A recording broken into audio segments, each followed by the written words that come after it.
Hello friends, welcome to रोशन की class YouTube channel. आप सभी का आज की इस वीडियो में एक बार फिर से बहुत बहुत स्वागत है। आज की इस वीडियो में हम देखने वाले हैं आरआरबी एनटीपीसी एग्जाम एनालिसिस, जो कि आपका अभी एग्जाम खत्म हुआ है 13 मार्च फर्स्ट शिफ्ट का। उसके यहाँ पे जीके जीएस और करंट अफेयर के जितने भी क्वेश्चन आए हुए थे वो सारे क्वेश्चन देखेंगे, करेक्ट आए हुए क्वेश्चन देखेंगे और विद करेक्ट आंसर देखेंगे। आप इस आंसर को कहीं से भी वेरीफाई कर लीजिएगा, बिल्कुल सही आंसर मिलेगा आपको। तो अगर वीडियो देखने के बाद आप लोगों को अच्छी लगे वीडियो तो लाइक करिएगा, और ऐसे रेगुलर बेसिस पे आरआरबी एनटीपीसी एग्जाम एनालिसिस के लिए रोशन की क्लास यूट्यूब चैनल को सब्सक्राइब कर लीजिए। नीचे लाल कलर का सब्सक्राइब बटन होगा, उस पर क्लिक करके, और साथ ही साथ बेल आइकन दबाना मत भूलिएगा। यहाँ पे देखते हैं पहला क्वेश्चन पूछा गया है, पहली वंदे भारत ट्रेन किस दिन चलाई गई थी। तो पहली जो वंदे भारत ट्रेन थी वो 15 फरवरी 2019 को चलाई गई थी। अगर ये पूछता है कि ये ट्रेन कहाँ से कहाँ तक चलाई गई थी, तो ये ट्रेन चलाई गई थी दिल्ली से वाराणसी के लिए। अगर ये पूछा जा सकता है कि वंदे भारत जो ट्रेन है उसका पहले का क्या नाम था, तो उस ट्रेन का नाम था ट्रेन 18।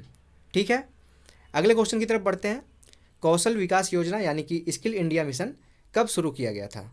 तो ये शुरू किया गया था 15 जुलाई 2015 को। ठीक है, 15 जुलाई 2015 को स्किल इंडिया मिशन की शुरुआत की गई थी।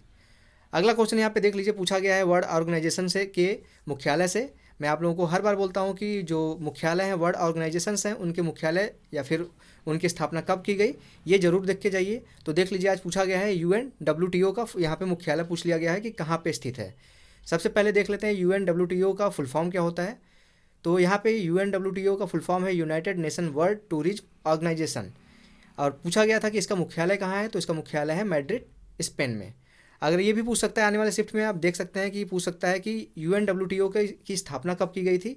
तो इसकी स्थापना की गई थी 1975 ईस्वी में।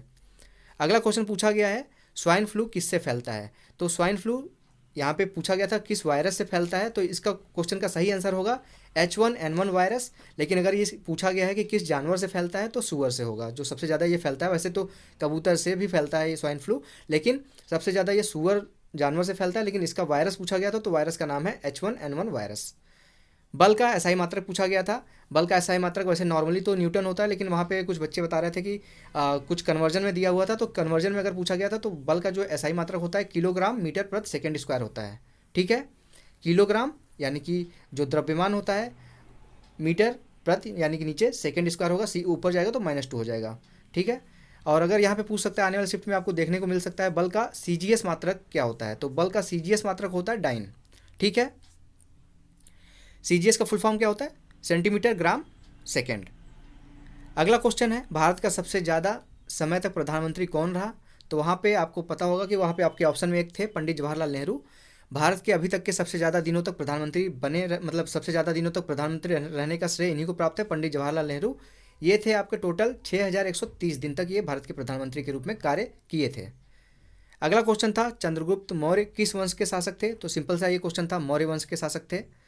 नेक्स्ट क्वेश्चन आपको देखने को मिला था यहाँ पे 8वां क्वेश्चन देख लीजिए, सत्यमेव जयते कहाँ से लिया गया है, मतलब कि किस उपनिषद से लिया गया है सत्यमेव जयते। तो मंडकोपनिषद है, उससे लिया गया है सत्यमेव जयते को। नेक्स्ट क्वेश्चन पूछा गया आपसे, DRDO की स्थापना कब हुई थी। तो DRDO की स्थापना हुई थी 1958 में। आपको देखने वाले शिफ्ट में ये भी आने वाले शिफ्ट में ये भी देखने को मिल सकता है कि DRDO का फुल फॉर्म क्या है। तो DRDO का फुल फॉर्म देख लीजिए, लिखा गया यहाँ पे Defence Research and Development Organisation. अगर ये पूछता है कि DRDO का मुख्यालय कहाँ है, तो नई दिल्ली में है। नेक्स्ट क्वेश्चन पूछा गया है कि 1 MB में यानी कि 1 मेगाबाइट में कितने बाइट होते हैं। वहाँ पे आपको पूरा बड़ा सा फॉर्म में दे दिया गया था। तो यहाँ पे देख लीजिए, टोटल यहाँ पे होता है 10,48,576 बाइट होते हैं 1 MB में। ठीक है, नेक्स्ट क्वेश्चन की तरफ बढ़ते हैं। यहाँ पे नेक्स्ट क्वेश्चन देख लीजिए, पूछा गया था, ये क्वेश्चन थोड़ा सा कन्फ्यूजिंग है, इसलिए मैंने इसके यहाँ पे सारे इस क्वेश्चन से रिलेटेड सारे आंसर यहाँ पे रख दिए हैं।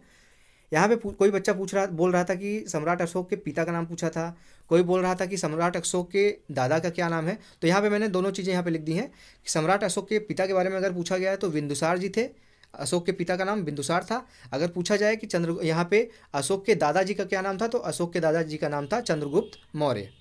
और अगर ये आने वाले शिफ्ट में पूछता है कि सम्राट अशोक की माता का क्या नाम है, तो उनकी माता का नाम था सुभद्रांगी।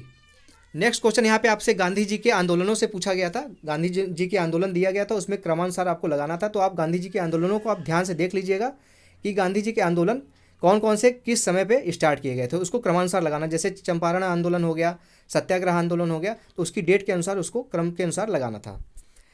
अगला यहाँ पे क्वेश्चन है 13वां, राष्ट्रपति को सहायता तथा सलाह देने के लिए प्रधानमंत्री किस अनुच्छेद की सहायता लेता है।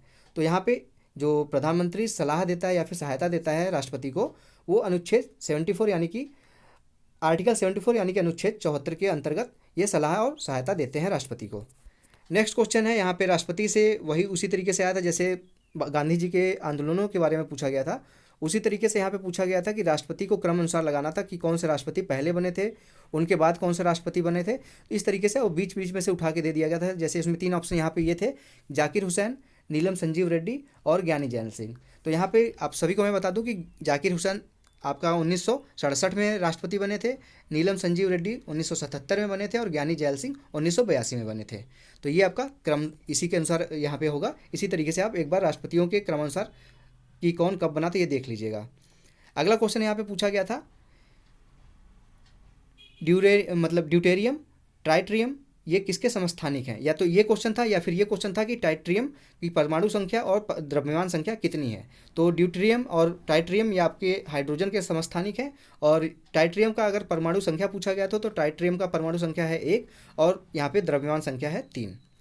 नेक्स्ट क्वेश्चन यहाँ पे पूछा गया है भारतीय विज्ञान महोत्सव 2019 का कहाँ पे मनाया गया। तो भारतीय विज्ञान महोत्सव 2019 यानी कि 2019 का कोलकाता में मनाया गया था यानी कि पश्चिम बंगाल, और ये उसका 5वां संस्करण था।